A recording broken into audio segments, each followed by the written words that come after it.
성경은 특히 예수님을 따르는 자를 제자라 일컫습니다. 우리가 교회에 온다는 것은 우리 중심에 예수님을 모시고 예수님을 따른다, 그러한 각오인 것입니다. 오늘 제목이 담을 넘는 교회 그 제자, 그렇게 세웠습니다. 여러분, 담을 넘는 교회는 사람을 생각해 봐야 됩니다. 특별히 예수님을 따르는 제자라는 그 성도를 잘 알아야 할 것입니다. 우리 하나님은 제자를 어떻게 생각하고 있고 사람을 어떻게 생각하고 계신지 우리도 생각해 봐야 하는 것입니다. 오늘 본문은 예수님을 가장 잘 따랐다고 생각할 수 있는 그 유명한 제자 요한이 기록한 말씀입니다. 여러분, 이 요한은 다른 예수님의 직계 제자 11명과는 다르게 끝까지 십자가 바로 밑까지 따라온 제자입니다. 그리고 가장 오래 살았습니다. 그 이야기는 이 땅에 살아가면서 제자로서 헌신된 나날을 제일 많이 보냈다는 것입니다. 오늘 이 제자 요한이 쓴 말씀을 통해서 과연 이 시대의 제자들의 지침은 무엇인가, 그것을 생각하고 싶습니다. 첫째는, 제자는 사람의 수준을 알아야 한다는 것입니다. 제자는 사람의 수준을 알아야 합니다. 여러분, 사람은 수준 차이가 납니다. 다 달라요. 금방 예수님의 제자 요한에 대해서 말씀드렸지만 예수님의 직계 제자는 12명입니다. 그런데 12명 제자들의 수준이 각각 차이가 났었습니다. 가장 저급한 수준의 제자는 누구였겠습니까? 제 생각에는 제자 요한이었을 것이다 생각됩니다. 왜냐하면 예수님께서 마가복음 3장에 보면 이 제자 요한에게 별칭을 주셨습니다. 우레의 아들이라는 이름을 더했다, 성경은 기록합니다. 우레의 아들. 나쁘게 얘기하면 이 요한이라는 사람이 들어가면 분란이 일어나는 거예요. 마치 번개치듯 소란이 있고 시끄럽다는 것입니다. 실제로 그런 몇 가지 일이 있었습니다. 예수님께서 전도 여행을 하시면서 사마리아에 들렸을 때에 특별히 이 사마리아인들이 예수님을 배척했습니다. 그때 어떻게 합니까? 이 요한이 예수님 앞에 나와서 저 하늘에서 불을 내어 태워 버렸으면 좋겠습니다, 그렇게 이야기했습니다. 누가복음 9장에 보면 예수님이 혼내키셨습니다. 여러분, 우리 예수님께서 특별히 이제 예루살렘에 올라가서 곧 며칠이 있으면 십자가에 달려 돌아가실 바로 그 즈음에 또 이 주책 없는 이가 쏜살같이 주님 앞에 자기 형 야고보를 대동해서 뭐라고 했습니까? 주님이 영광을 받으실 때 우리 형제 중 한 사람은 우의정, 한 사람은 좌의정, 그렇게 시켜주십시오. 그런 이야기를 합니다. 여러분, 이게 얼마나 무례한 내용인지 아십니까? 예수님이 이미 몇 번이나 제자들에게 내가 곧 십자가에 달려 죽는다 말씀하셨어요. 그래서 그 이야기를 했을 때 듣고 있던 10명의 제자들이 화가 난 거예요. 그래서 소란을 또 일으켰습니다. 그것이 마가복음 10장에 나오고 있는 내용이에요. 여러분, 제자 요한의 수준을 알겠죠? 실은 베드로도 똑같습니다. 제가 생각할 때 예수님의 제자 가운데 그래도 좀 수준이 있다 싶은 자는 세리 마태가 아닐까 싶습니다. 이 마태복음을 쓴 마태를 일컫습니다. 왜 그런고 하면 그는 그 스스로를 나는 세리 마태다라고 얘기합니다. 당시의 세리는 창녀들과 더불어서 죄인 중에 죄인입니다. 자신을 소개할 때 나는 예수님의 제자 마태다 이렇게 소개하는 것이 아니라 나는 세리 마태다. 여러분 대단하지 않습니까? 수준이 높지 않습니까? 아무튼 중요한 것은 제자들이라 할지라도 각자 수준이 차이가 있었다. 오늘 본문을 보십시오. 여기에 보면 12절에 자녀들아 이렇게 얘기합니다. 호칭이 나와요.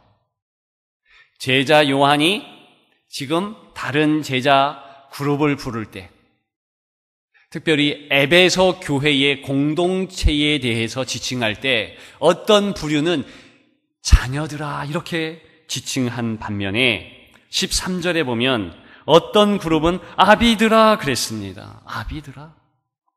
계속해서 13절 내용에 보면 청년들아 그래요. 청년들아. 14절에 보면 아이들아 이렇게 얘기합니다. 물론 연령의 차이가 있으므로 이렇게 얘기했을 수도 있겠습니다. 그러나 영적인 의미가 있는 거예요. 특히 영적으로 보면 아버지라고 불리울 수밖에 없는 수준이 높은 이들이 있었습니다. 그들을 아비들아 그런 거예요. 그런데 그에 반해서 아이들은 수준이 좀 낮은 것입니다. 청년들은 힘을 가지고 영적 전쟁의 선두에 서서 힘을 다하여 나아가는 그런 이들을 지칭하고 있다는 것입니다. 수준이 각자 다른 거예요. 그들에 대해서 이 제자 요한은 정확하게 그 수준대로 지칭했다는 것입니다. 두 번째, 제자의 기준, 제자의 오늘 주는 교훈 무엇입니까? 두 번째로 제자는 사람의 기준을 안다는 것입니다. 사람의 기준을 안다. 여러분, 오늘 본문에 보면 특별히 이 제자 요한이 자녀들을 지칭하고 아비들을 지칭하고 아이들을 지칭하면서 특별히 이 아이들로 불려지는 좀 낮은 이들에게 어떻게 그의 목소리를 내고 있는지 주목하고 싶습니다. 무슨 말씀이냐 하면 이 당시 수신자들인 이 교회를 생각해 보면 오늘 본문은 아니지만 19절에 그들이 우리에게서 나갔으니 우리에게 속하지 아니하였나니 이 19절 내용들을 보게 되면 분란이 있었구나. 싸움이 있었고 그래서 한 무리가 교회 밖으로 뛰쳐나갔구나. 그러한 정황을 알 수 있습니다. 그러면 누가 그렇게 했겠어요? 모르긴 몰라도 수준 낮은 이들이 싸웠을 수도 있습니다. 목소리를 높였을 수도 있어요. 그런데 오늘 14절의 말씀에 보면 아이들아 내가 너희에게 쓴 것은 너희가 아버지를 알았음이요. 여러분 비난하고 손가락질하는 그런 모양새가 없습니다. 오히려 네가 아버지를 알았다. 하나님 아버지를 네가 아는 자다. 그렇게 이야기하고 있습니다. 무슨 말입니까? 그것은 사람의 기준은 그 사람의 수준으로 판단하는 것이 아니라 그 사람 안에 자리 잡고 계신 예수 그리스도로 판단한다는 것입니다. 여러분, 제자 판단의 기준은 예수 그리스도이신 거예요. 그래서 아비라 할지라도 자녀라 할지라도 예수님의 눈으로 보면 사랑하는 제자일 뿐이죠. 우열이 있지 않습니다. 그 사람 수준을 보면서 야, 저 사람은 상종 못할 것이다, 손가락질하고 아예 대화를 끊자, 이렇게 하지 않았다는 것입니다. 끊임없이 사랑하고 끊임없이 나아가고 그랬습니다. 여러분, 왜 그랬을까요? 그것은 이 제자 요한조차도 예수님께서 예수님의 눈높이에 맞춰서 예수님의 사랑으로 계속 사랑해 주셨기 때문에 그렇습니다. 말씀드렸잖아요. 이 제자 요한이 어떤 사람입니까? 우리의 아들, 야심이 있고 불같은 성격. 그에게 예수님이 하신 내용은 계속 사랑을 주시는 거예요. 안아주시는 겁니다. 아, 이 사람이 심지어는 예수님을 기대고 눕네요. 예수님은 그런 자를 그냥 냅두시네요. 얼마나 사랑하는 모습입니까? 예수님이 그 정도로 사랑하시니까 끝까지 십자가 미치라 할지라도 쫓아간 것입니다. 이제 목숨이 경각에 달려서 반모섬에 유배되어 간다손 치더라도 그에게는 예수 그리스도의 현현만이 귀한 거예요. 높이 우러러서 예수님만을 내가 사모합니다, 그렇게 기도할 수 있었다는 것입니다. 그래서 쓴 것이 요한계시록 아니겠습니까? 여러분, 오늘 본문조차도 본인이 지적하고 나무르고 싶은 이들에게 어떻게 하고 있습니까? 아이들아, 내가 너희에게 쓴 것은 너희가 아버지를 알았습니다. 예수님이 그 안에 계시면 지금 그 제자의 수준이 가장 낮지만 예전에 내가 가장 낮은 수준에서 예수님께서 다 이루셔서 제자의 삶을 지금껏 살았던 것처럼 저 수준 낮은 사람조차도 예수님이 그 안에 자리 잡아 계심으로 다 이루시면서 인도해 주신다, 그 믿음이 있다는 것입니다. 사람의 기준은 예수님인 거예요. 여러분, 그래서 요한 제자의 모든 문헌들을 보면 어떤 성경의 문헌이 있습니까? 요한복음이 있고 요한 1, 2, 3서가 있고 요한계시록이 있어요. 요한은 처음부터 끝까지 예수님께서 이루신 일들, 그래서 요한복음 19장에는 예수님께서 다 이루셨다, 그렇게 말씀하십니다. 오늘 보고 있는 본문이 기록되어 있는 요한 1서에만 보더라도 1장에 태초의 말씀, 영원한 말씀이 있었다. 그 말씀이 어떻다는 겁니까? 그때부터 이 말씀이 다 이루신다. 인생들을 다 붙잡으시고 다 이끄시고 다 승리하게 하신다, 이런 선포를 했다는 것입니다. 여러분, 이것이 사람의 기준인 거예요. 우리가 볼 때 수준이 낮다, 내 생각. 예수님은 그렇게 보지 않습니다. 예수님은 내가 너를 다 이룬다.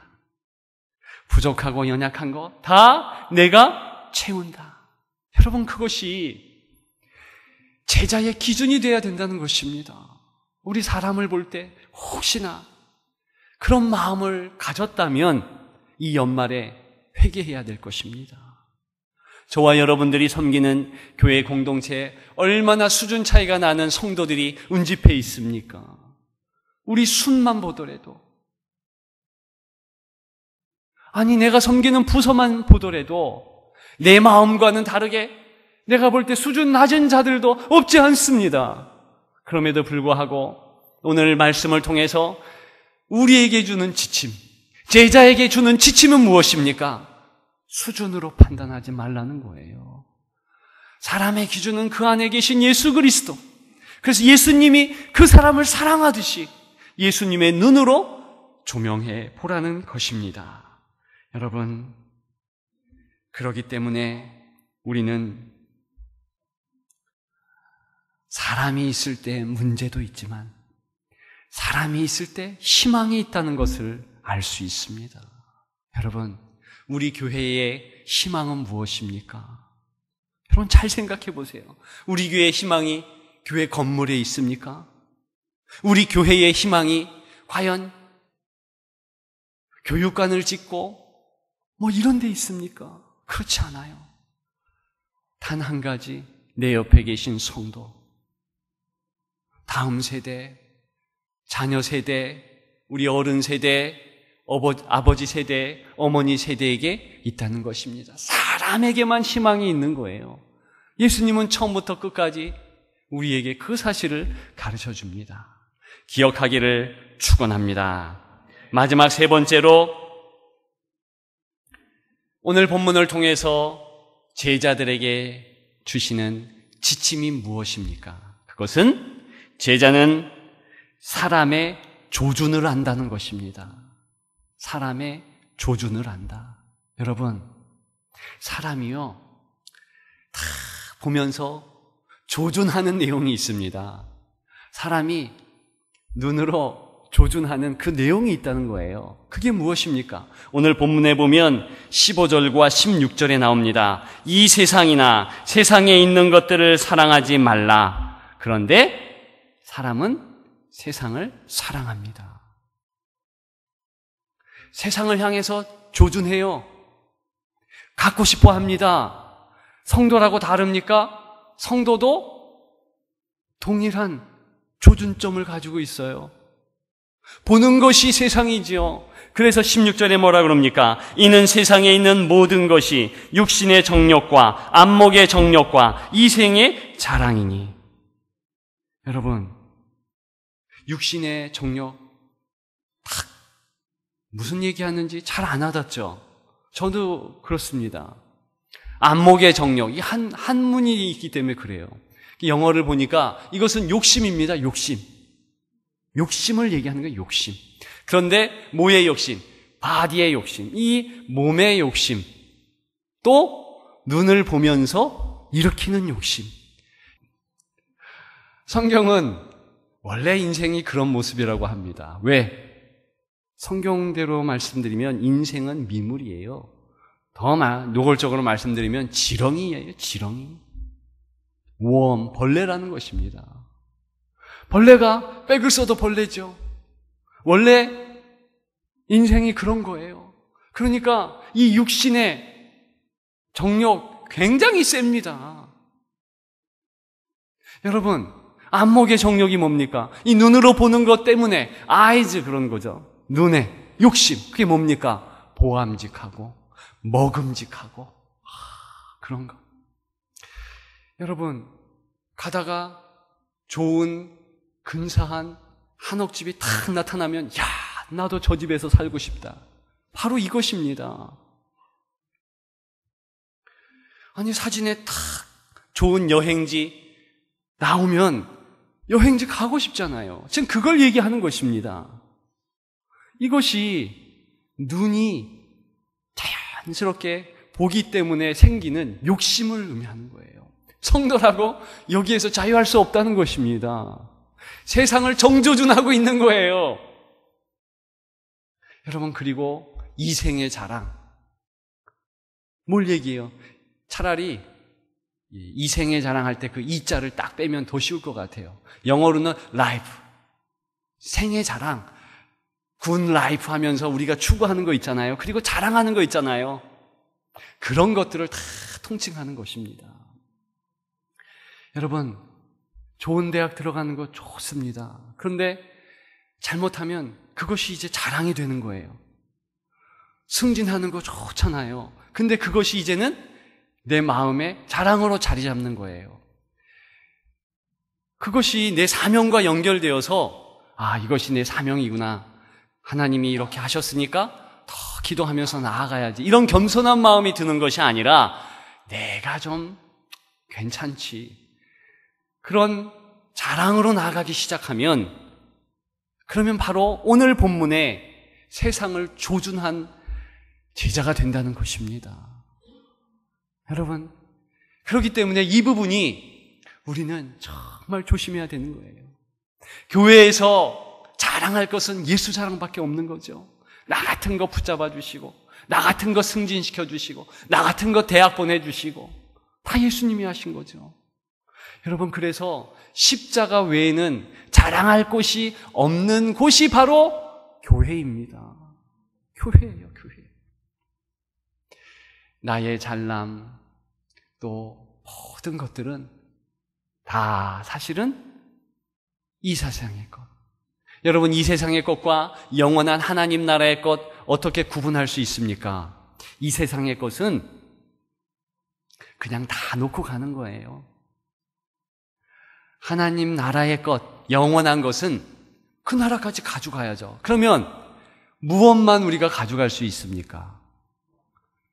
가만히 생각해 보면 사람만 가는 겁니다. 그래서 17절에 보면 이 세상도 그 정욕도 지나가되 오직 하나님의 뜻을 행하는 자는 영원히 거하느니라 그랬어요. 여러분, 하나님 뜻을 행하는 자 누구를 얘기하는 거예요? 사람, 제자를 얘기하는 거예요. 그러면 내가 제자이니 하나님 나라 가고 이 옆에 있는 성도들 또한 제자이니 같이 하나님 나라 가는데 그 외에는 아무것도 우리가 이 땅 것 취하고 가져갈 것이 없는 거예요. 여러분, 그래서 사람이 귀한 것입니다. 그래서 우리가 사람에게 집중해야 되는 것입니다. 여러분, 교회는 가만히 보면 사람이 문제예요.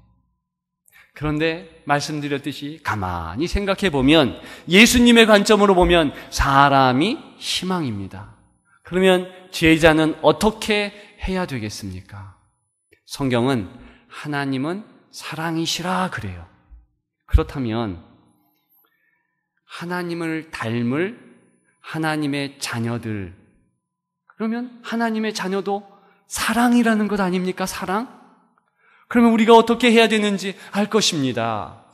어떻게 해야 됩니까? 사랑하라. 사랑하라. 그래서 사람도 사랑입니다. 어떤 목사님이 그런 고백하더라고요. 저도 마음에 새기고 나도 그렇게 할 것이다 다짐한 것이 있습니다. 어떤 목사님이 그런 얘기를 하는 거예요. 나는 존경을 원하지 않는다. 나는 존경받는 목사 되고 싶지 않다. 그러더라고요. 그러면서 하시는 말이 나는 사랑받는 목사가 되고 싶다. 여러분, 저도 존경까지는 바라지 않습니다. 정말 사랑받는 목사가 되고 싶어요. 이유가 있습니다. 여러분, 목회자도 사랑받아야 되고 이 땅에 있는 누구라도 사랑이 없으면 난 못 살아. 사랑 없이 난 못 살아. 여러분, 유행가 주제가 아니라 그게 CCM인 거예요. 그 부분에 있어서는 사랑 없이 난 못 사는 겁니다. 우리가 그렇게 지어져 있습니다. 여러분, 담을 넘는 교회, 우리 교회 공동체가 아름다워지기 위해선 어떻게 해야 되겠습니까? 사람이 희망이다. 사람이 사랑이다. 그래서 사랑해 주기를 소망합니다. 우리 마지막으로 옆에 사람에게 예수님이 오셨습니다. 내가 당신을 사랑하겠습니다. 그렇게 선포하겠습니다. 시작! 예수님이 오셨습니다. 내가 당신을 사랑하겠습니다.